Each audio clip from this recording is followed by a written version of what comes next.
আসসালামু আলাইকুম। আমি গোলাম মোস্তফা 63 চ্যানেলের পক্ষ থেকে আপনাদের সবাইকে জানাই অনেক অনেক শুভেচ্ছা ও অভিনন্দন। আজকে আমি আপনাদের দেখাবো গুগল অ্যাডস থেকে কিভাবে একটি ক্যাম্পেইন ডিলিট করা যায়। আমার কাছে অনেকেই চ্যাট করেছেন যে ভাইয়া কিভাবে একটা ক্যাম্পেইন করেছি, তারপর সেটা পাবলিশ না হওয়ার জন্য আমি এই ক্যাম্পেইনটা মুছতে চাই। তাদের জন্যই মূলত এই ভিডিওটি তৈরি করা। তো চলুন আমরা প্র্যাকটিক্যালি দেখি। তার আগে ছোট্ট একটা রিকোয়েস্ট করি, যদি আপনি আমার চ্যানেলে নতুন এসে থাকেন তাহলে দয়া করে আমার চ্যানেলটা সাবস্ক্রাইব করবেন, পাশে থাকা বেল বাটনটা ক্লিক করে রাখবেন লেটেস্ট ভিডিও সবার আগে পাওয়ার জন্য। আর যারা সাবস্ক্রাইব করেছেন তাদের সবাইকে ধন্যবাদ। সাথেই থাকবেন। ফিরে আসছি ছোট্ট একটা ইন্ট্রোর পর।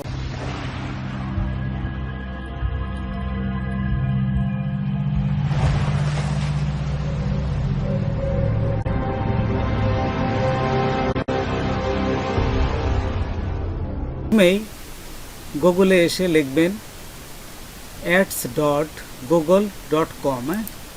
এটা লেখার পরে তো দেখুন আমরা দিয়ে এন্টার দিবেন, তারপরে এই যে স্টার্টে ক্লিক করবেন। স্টার্টে ক্লিক করার পর দেখুন এখানে এই যে ক্যাম্পেইন গুগল অ্যাড অ্যাকাউন্ট আছে আপনার। তো এইখান থেকে একটা হচ্ছে পার্সোনাল অ্যাড অ্যাকাউন্ট আর একটা হচ্ছে ম্যানেজার অ্যাড অ্যাকাউন্ট। তো আপনারা এখান থেকে যে কোনো একটা ঢুকবেন। ঢোকার পরে এখানে আমার একটা অ্যাড ক্যাম্পেইন আছে, এই যে ভিডিও অ্যাড মার্কেটিংয়ে, এটি আমি মুছে দিতে যাচ্ছি।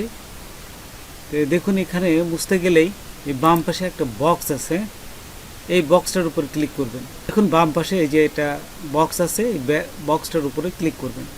তারপর দেখুন এই যে উপরে বেশ কিছু অপশন চলে আসছে, এডিট লেবেল। তো আপনারা এডিটে ক্লিক করবেন। এডিটে ক্লিক করার পর এইখানে দেখুন এই যে রিমুভ আছে, রিমুভে ক্লিক করে এই যে বলতেছে পার্মানেন্টলি রিমুভ ওয়ান ক্যাম্পেইন। তো আপনারা কনফার্ম করে দিবেন। যদি কনফার্ম করেন তাহলে কিন্তু পার্মানেন্টলি মুছে যাবে, আর যদি না করেন তাহলে ক্যান্সেলে ক্লিক করবেন। আমি মুছে দেবো বিধায় এই যে কনফার্মে ক্লিক করলাম। রিমুভ ইওর ক্যাম্পেইন, জাস্ট একটু অপেক্ষা করবেন। কিছুক্ষণ পরে এই যে করার পরে দেখুন যে ক্যাম্পেইনটা মুছে গেছে। তো বন্ধুরা, আজকে এ পর্যন্তই। নতুন কোনো ভিডিও নিয়ে আবার আপনাদের সাথে হাজির হব। যদি আমার ভিডিওটা আপনাদের ভালো লাগে বা কোনো উপকার আসতে তবে অবশ্যই সাবস্ক্রাইব করবেন আর বন্ধুদের শেয়ার করবেন। ধন্যবাদ সবাইকে। আল্লাহ হাফেজ।